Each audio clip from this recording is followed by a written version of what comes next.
Joel Klatt, voice of college football for Fox, our lead analyst. He'll be doing Ohio State and Illinois this week.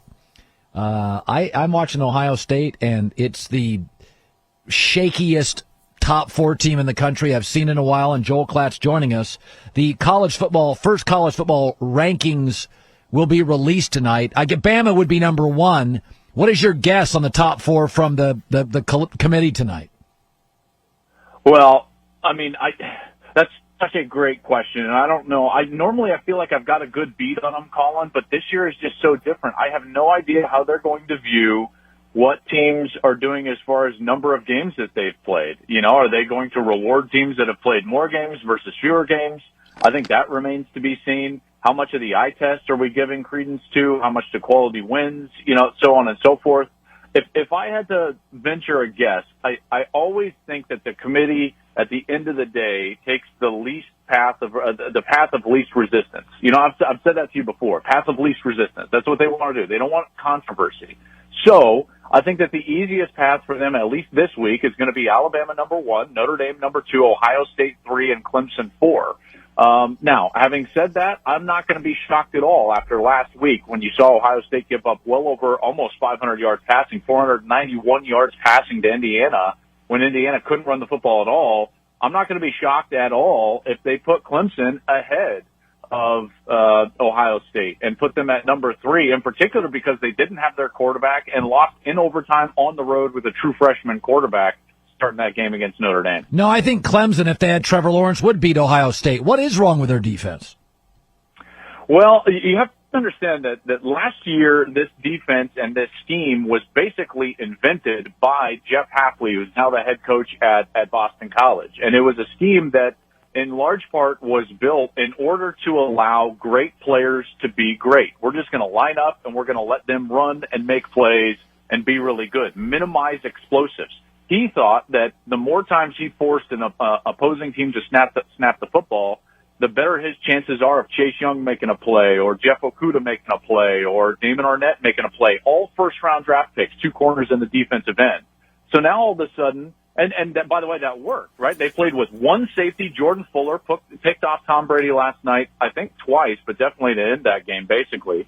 He's a great player at free safety, so he's the free safety last year. And then they put 3 corners on the field. Shaun Wade, likely a first-round pick who's still there, and then 2 first-rounders, Arnett and Okudah. You put those corners on the field, and then you let Chase Young, maybe the best pass rusher we've seen in college football in a long time, up there up front, and you're going to minimize explosive plays and you're going to dominate. Now you move to this year, Colin. Here's the problem.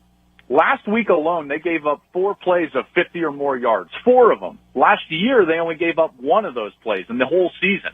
Last week, they gave up 4 plays of 50 yards. In all 4 plays, there was a 4-man rush that did not get home.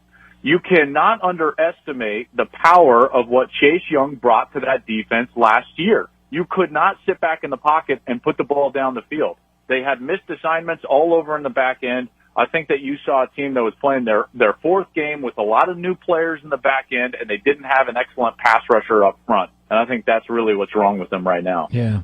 By the way, I have Bama 1, Notre Dame, Clemson, Ohio State, Florida. After that, you know, I don't – Florida's got a really good quarterback. I like Dan Mullen, so I put him there. But we have Michigan, Penn State playing this week. Obviously, 2 coaches, one got to a Super Bowl. One, James Franklin's very good. They're both a mess.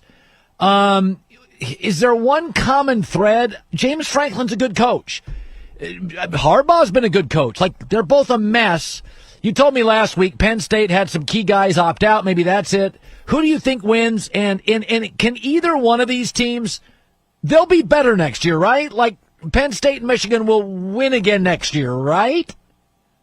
I think so. I mean, this is weird. I think the Penn State one is in particular very weird. In particular, when you think about losing to a team like Nebraska, who then the very following week gets basically run out of their own building by Illinois, right? Like none of this makes sense. And I think that there is a common thread, by the way, between the struggles of these 2 programs. And the struggle, at least in my estimation, has been on the defensive side. You know that these 2 teams are tied for 12th in the Big Ten and 101st overall, tied, giving up 36 points per game. These two teams have played great defense over the last 3 years. They've been top 5 Big Ten defenses, top 10 defenses in the country over the last 3 years, and now they're sitting at 101st, tied, giving up 36 points per game.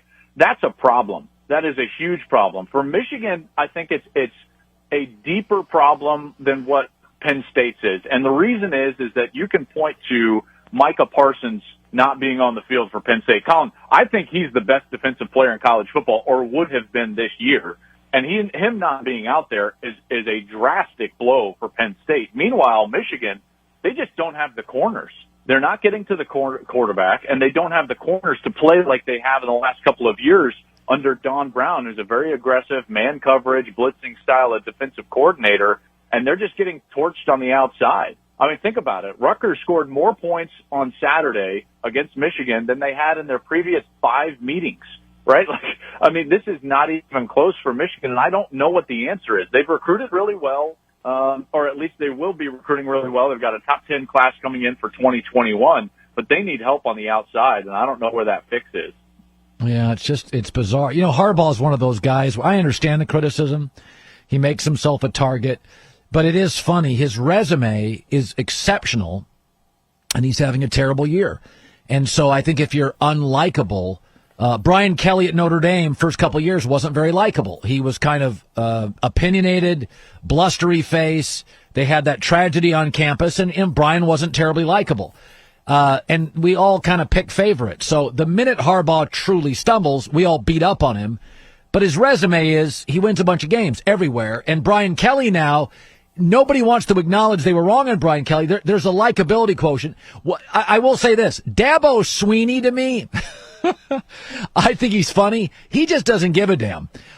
He's talking about COVID and all this stuff. Do you think Dabo in 5 years is in Clemson? It seems like to me he is really rolling the dice with some of his public comments. They don't bother me, but I can see him bothering administrators. What is the future for him? Is it just Clemson and he's an outspoken guy?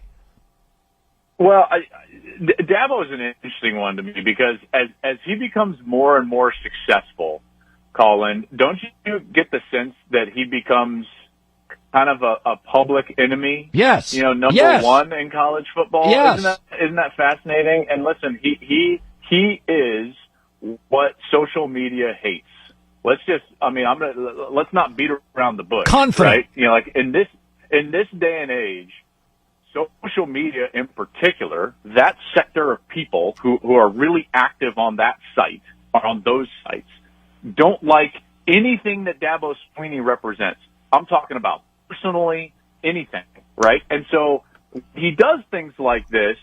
He's hitting some hot button issues that social media is just like, we're not here for that. And yet, I will say this, Colin.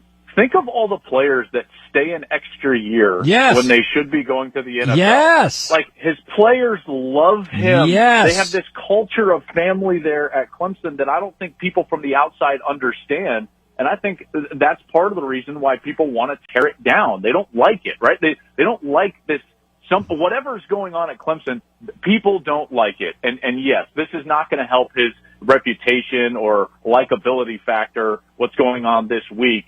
I don't necessarily disagree with him. The problem is that's not his place, right? This is not the year to start throwing out your chicken for not playing us when it's the medical expert's job to say whether the game is played or not. So I don't think it's terribly a good look, but I will say that a lot of what you're seeing and hearing surrounding Dabo Swinney, I think, is because he represents in a lot of different ways what social media despises currently.